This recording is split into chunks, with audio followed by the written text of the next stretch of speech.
telephone call she received. Hi everyone! So I did not do any biking yesterday, which is Tuesday, January 8th, and today is Wednesday, January 9th. I was shooting for a goal of 15 minutes to do 5 more minutes than I did Tuesday, or Monday. Sorry, I'm getting my days confused. I did a little over 16 minutes, so I'm very happy that I exceeded my 15-minute goal. So hopefully tomorrow I will hit 20 minutes. You'll notice my son coming in and out. This is real life. I one take this. He does have autism, so that's why his speech might be a little off to you guys, but he's a doll. Thank you guys for watching, and I'll see you guys later. And an outstanding athlete would hope to pursue a career in the fashion and beauty industry. She was very concerned about her appearance. She was very, very pretty. And she made sure every hair was in place before she even took the garbage out. And she was a very loving child. Joanne was known to family and friends for her upbeat personality and optimism, qualities that were tested when her first marriage ended in a painful divorce. But in 1992, she met Andrew Katranak, a 38-year-old building contractor who was 14 years her senior. Despite the age difference, the two hit it off immediately. Andy was on his own. He had been in a relationship. Joanne was in a relationship, and so they had something in common. And they, as I said, became really good friends. And then, of course, it escalated into more than friendship.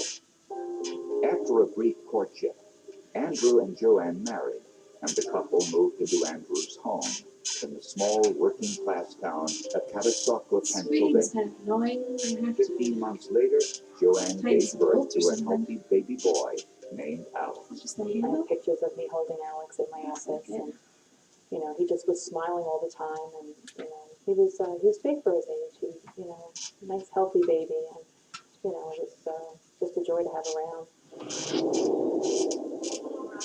On December 15, 1994, Joanne Katranak called her mother-in-law at 1:15 in the afternoon. Joanne said she and the baby would be right over to pick her up so that the three of them could go Christmas shopping together. We'll be over in about 15 minutes. But Joanne and the baby never arrived. Andrew Katranak came home from work around 6:30. He was surprised to find that his wife and son were not home. The baby's diaper bag was missing. Joanne's purse was gone too. So were their winter coats. There was nothing out of place inside the home. No money or valuables were missing. The only thing Andrew noticed was that the hinge on the basement door was pried from the door jamb, and the telephone line in the basement had been cut. 4 hours later, at 10:30 that night, Andrew Katranak called police to report his wife and son missing. Said it's bedtime. Relatives found Joanne's car down the street from the parking lot of a local bar, not in its usual location in the alley behind her house. Although it was locked, Joanne's keys were inside the car. On the back headrest were several strands of long, blonde hair, which did not belong to Joanne since she was brunette. On the distal end of the hairs were microscopic traces of dried blood. DNA analysis revealed that the blood was either from Joanne Katranak or her son Alex. Investigators also began to check out Andrew's alibi, that he had been at work all day on a construction site. He's the last person that sees her alive. The vast majority of homicides are committed by a person who the victim knows.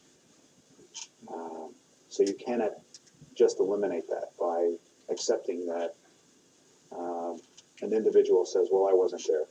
I was at work. They said that he must have something to do with the fact that she's disappeared, and the police actually said that, she probably ran away with someone. In a million years, Joanne would never have run away. I was quite angry with the police that they accused Andy.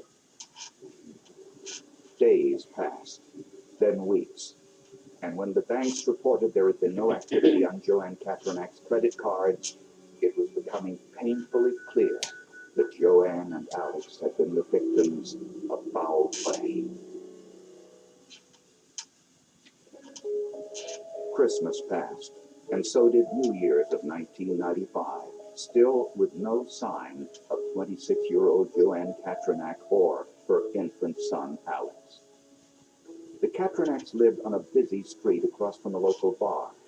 Neighbors said they saw nothing suspicious on the day of Joanne's disappearance, and police were skeptical that Joanne and her baby could have been abducted in broad daylight.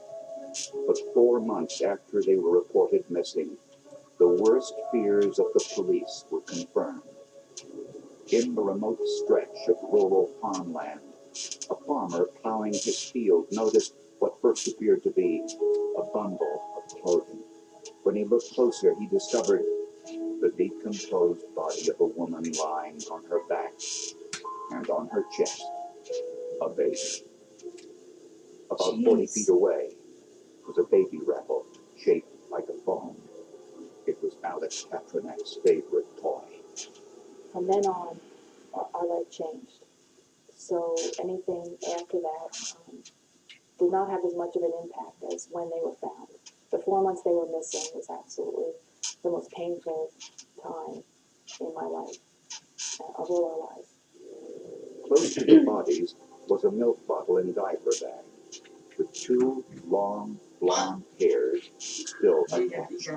The hairs were microscopically similar to the hairs found on the headrest of Joanne Katranak's car.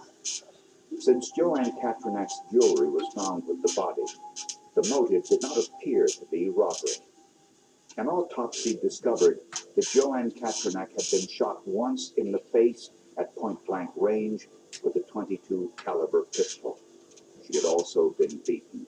Due to the fact that she sustained 1 gunshot wound to the face and then approximately 19 blows to the head, led us to believe that the gun probably had jammed, and because of the gun jamming, the assailant had to resort to blunt object and beat her about the head. Jesus. The coroner was not sure whether little Alex died from exposure or had been suffocated. I can remember till this day seeing that infant being lifted off of the abdomen of his mother. It certainly tugged at our heartstrings, it brought a tear to my eye.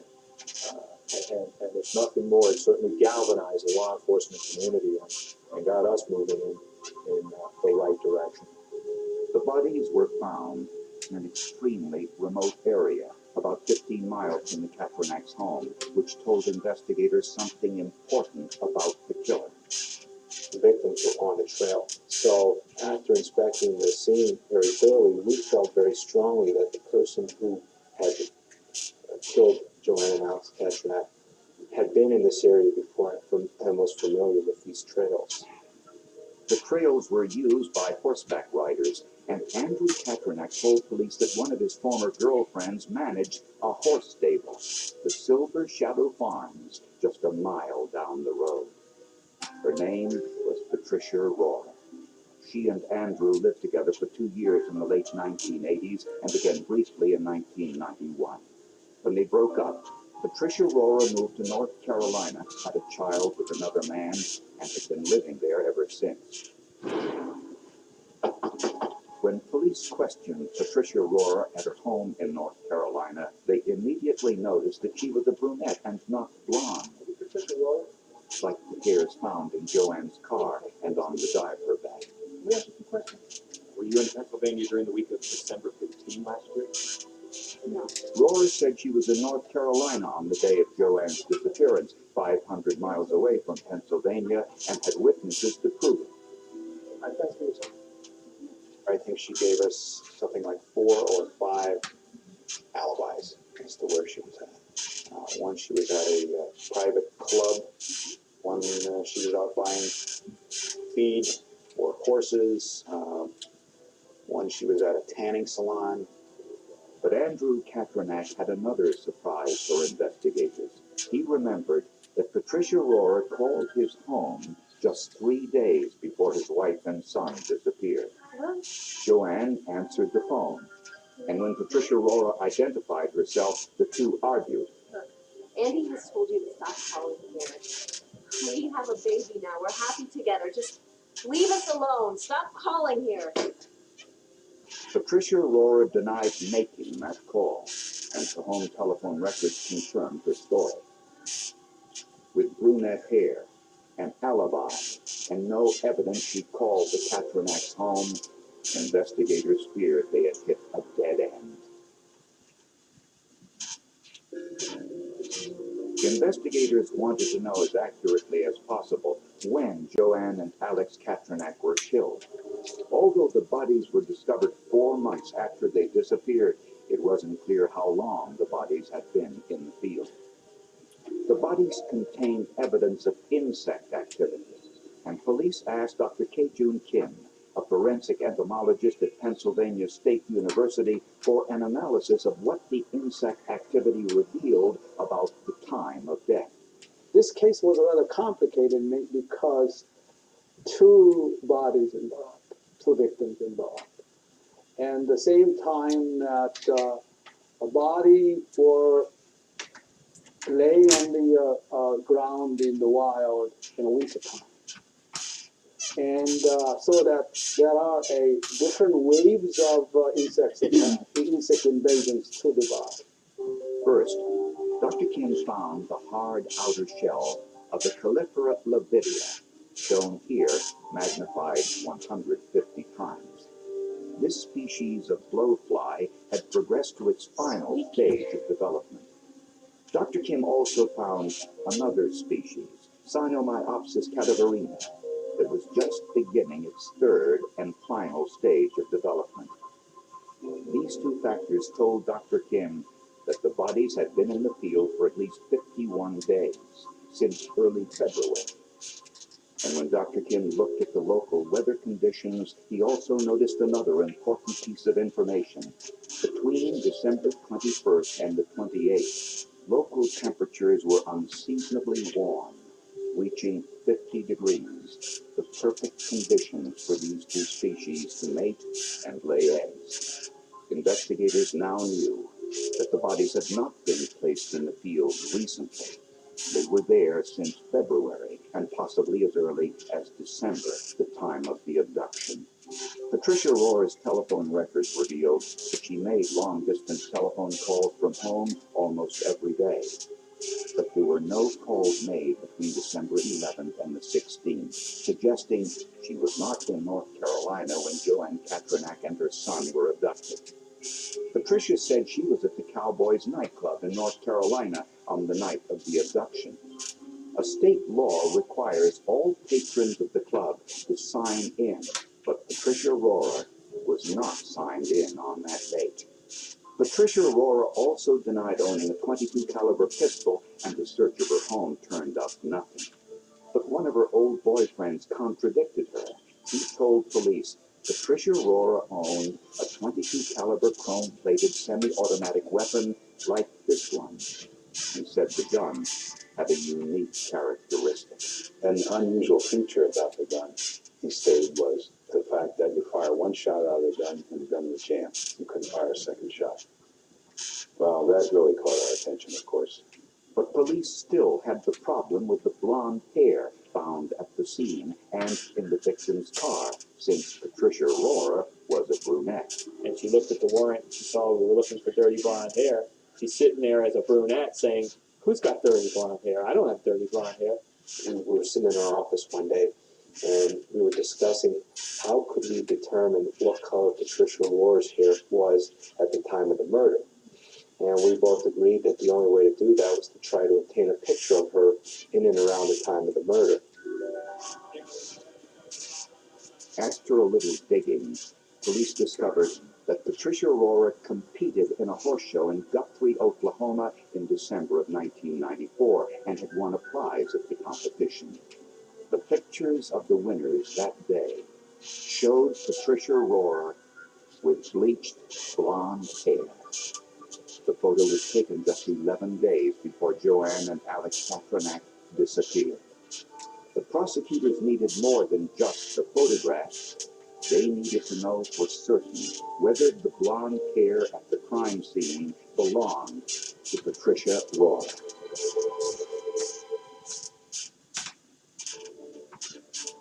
The blonde hairs found on the diaper bag next to Joanne Patronak's body and in her car did not contain enough root material for traditional DNA testing. Investigators' only hope was to try a new type of DNA test, one that had never been admitted into evidence in a Pennsylvania trial, something called mitochondrial DNA. Traditional DNA testing analyzes the nucleus of the cell, found in abundance in bodily fluids and tissue.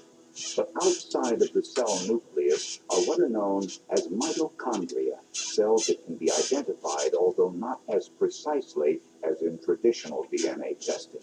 Most hairs from crime scenes have very, very little amounts of DNA. However, there's more mitochondrial DNA in those hairs. There's more copies of mitochondrial DNA in those hairs than nuclear DNA. Therefore, in hairs obtained from crime scenes, most of the time, we can obtain a mitochondrial DNA sequence, or we would fail with nuclear DNA analysis. First, scientists washed the hair in detergent, then added a digest buffer to eliminate everything except the cells to be analyzed. In this gel Seth, it's time for bed, baby. Go to sleep. The DNA of a killer.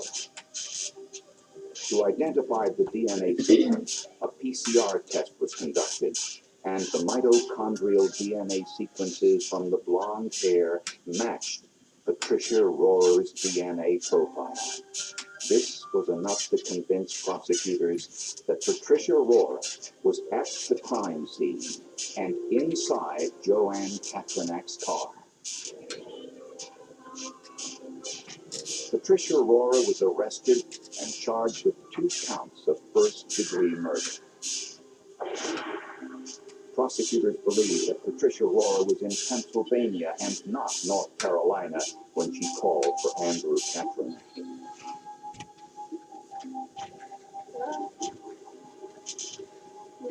But when Joanne answered the phone, Patricia's hopes of meeting Andrew for old time's sake were quickly dashed. We have a baby now. We're happy together. Just leave us alone. Stop calling here. And when Joanne hung up, prosecutors believe Rohrer got angry and sought revenge. For the next 3 days, Rohrer stalked the Patronak's home to observe Joanne